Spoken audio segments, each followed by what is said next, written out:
Chapter 5. Difficult Days. Sometimes bad things happened in our street. One night in October, Jenny and I were in bed. Marley lay on the floor next to me. Suddenly, I heard a cry, the cry of a girl. It came from the street outside. I felt afraid, but I jumped out of bed. "Come with me, Marley," I said. "Please, John, don't go out there," said Jenny. "Call the police," I said. "I'll be careful." I held Marley by the end of his chain. The girl cried again. We went outside, and a man ran away down the street. 2 young men ran to me. "Go and stay with the girl," they shouted. "Help her. We're going after the man." I ran to the girl. She was my neighbor's daughter, Lisa.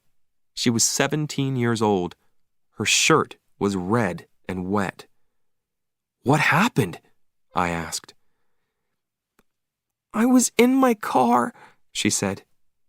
"A man got in and put his hand over my mouth. He said, 'Don't make a noise.'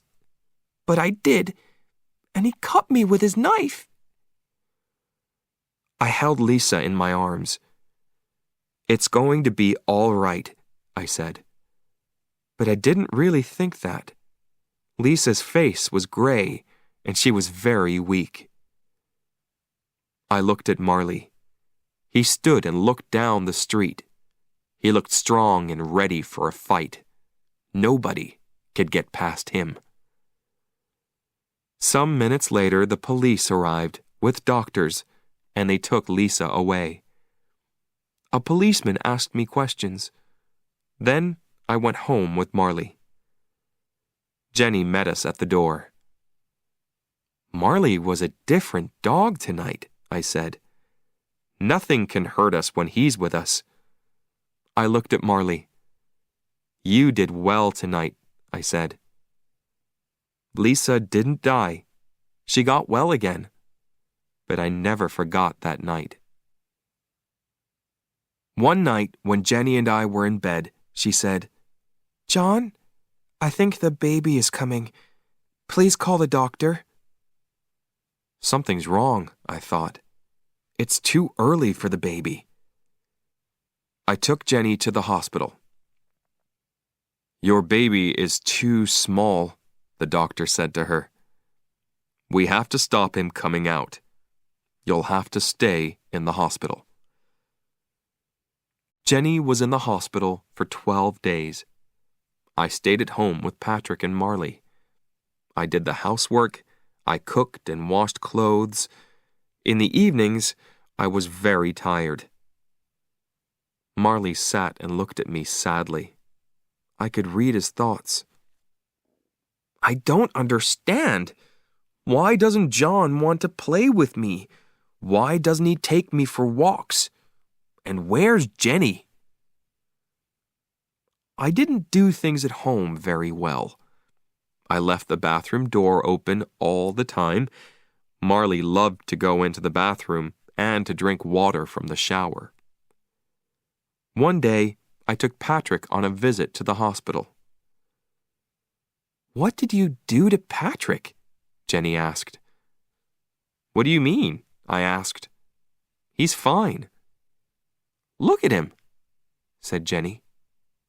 I looked. His arms were in the legs of his baby clothes. Jenny called my Aunt Anita. She also lived in Florida, but in a different town. "Please, can you look after John and Patrick?" she said. 2 days later, Aunt Anita arrived. She did the housework, and everything at home was fine again. When Jenny came home, she had to stay in bed all day. This was a very difficult time for her. She couldn't cook or go for a walk. Worst of all, she couldn't hold Patrick. Marley brought his playthings into the bedroom and lay on the floor next to Jenny. He stayed there day and night. Aunt Anita had to go home to her husband, so I had to look after the house again. Then one day, when the doctor visited Jenny, he said, "You can get up now. The baby is bigger." Jenny was very happy. She got up and played with Patrick and Marley. She started to do the housework. The next day, we went to a Greek restaurant for lunch. But suddenly, the baby started to come. So I took Jenny to the hospital. Then everything happened very quickly. 1 hour later, I held my beautiful new son in my arms. Jenny and I had 2 sons now, Patrick and Connor.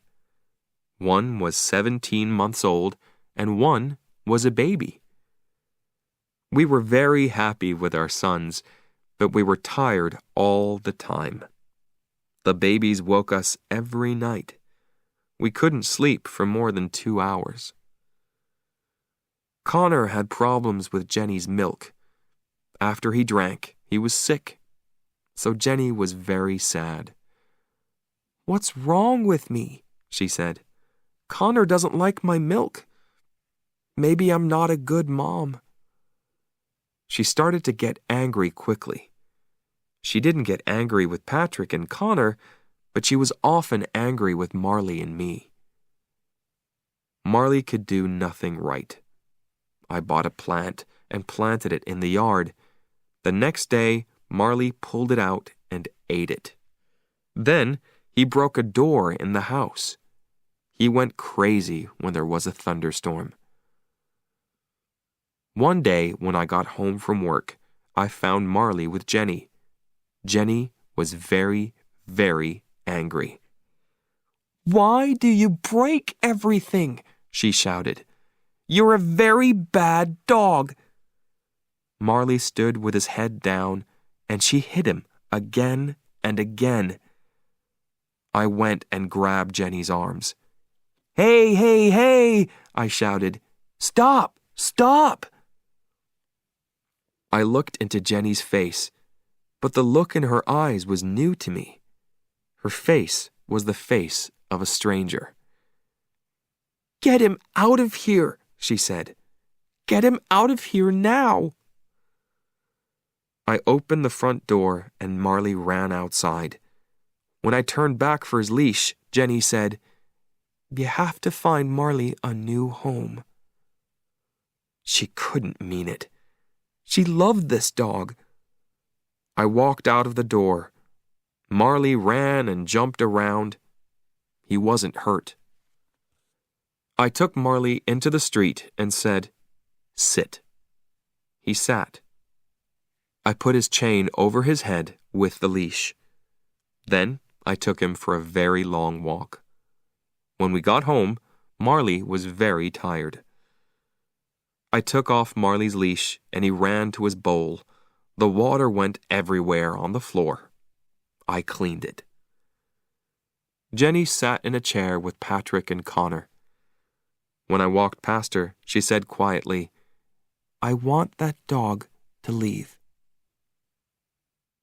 I felt very sad. Marley was my friend, and I loved him. I didn't want to find a new home for him. But I also had a wife and 2 small children. I had to think about them. I talked to my friends and neighbors about Marley. "Do you want a Labrador?" I asked, but nobody did. I looked in the newspapers. They were full of ads from people with dogs, and a lot of the ads were for Labradors. These people paid a lot of money for their dogs, I thought, but now they're looking for new homes for them. Maybe Labradors are too difficult, too big and strong. Marley wasn't an easy dog. He wasn't obedient, and he broke things. But we brought him to our home when he was a puppy. He loved us, and we loved him. He was our dog. I took Marley back to the obedience class. A different teacher was there now. This time things went better. I said sit, and Marley sat. I put the chain around his neck, and he walked quietly next to me. I said, "Stay," and he stayed. I walked away from him, but he didn't move. Then I turned and said, "Come." Marley ran quickly to me. "Good boy, Marley," I said. "Good, good, good boy." At the end of the 8 weeks, the teacher gave me a paper. It said, "Marley did well in the obedience class." I was very happy. On the way home, I sang. After this, a wonderful thing happened. Jenny got better. She stopped being sad and was strong and happy. She was a good mother to Patrick and Connor, and she was kind to Marley again. She danced around the room with him. Sometimes at night, when he was quiet, she lay on the floor with him, her head on his neck. Jenny's here with us again, I thought. That's great.